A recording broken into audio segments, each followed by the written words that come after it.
it's a hidden gem you're looking for in an Atari 2600 game, look no further than Activision's Seaquest, released in 1983. And this game isn't really common. It has something to do with probably the great video game crash of '83. So let's give it a try, shall we?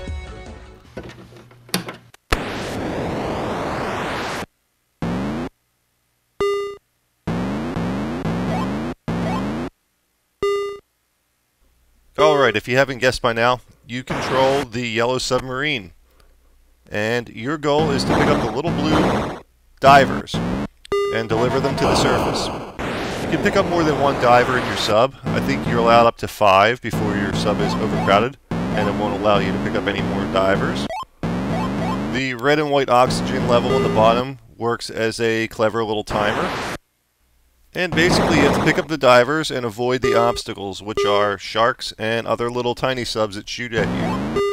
If you get hit with a bullet from a sub, or touch a shark or a sub, or surface the submarine without any divers in it, you die. Seaquest is a wonderful game. The only problem is it came out right in the middle of the great video game crash.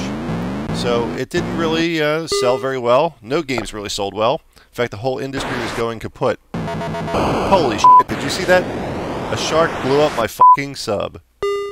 They must be special sharks. Maybe they're robotic sharks, I don't know. Either way though, they're deadly. Seaquest is a challenging game, and it does take quite a bit of skill to get pretty good at it.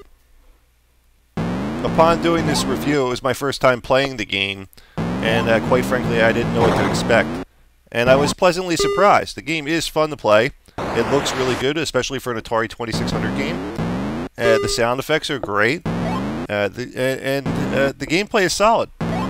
It does take some getting used to, though. It's very tricky to navigate this this undersea world without surfacing too many times and blowing yourself up.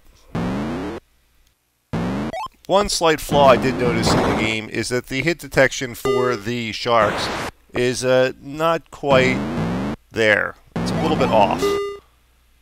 A couple of times I was playing and I felt that I had a solid shot on a shark and it didn't kill him. It just somehow just grazed him.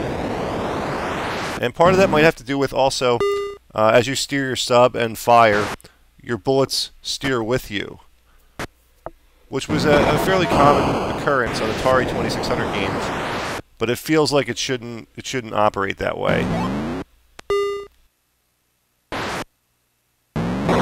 So if you see Seaquest laying around for a couple bucks, definitely pick it up. I was lucky enough to pick this up in the bulk lot of an auction. And the person who I bought this from, they must have worked at Activision at some point, because it was like virtually every Activision game ever made. Anyhow, it's not that common of a game, so it may take some searching to actually find a copy. And there you have it. Seaquest, wonderful game.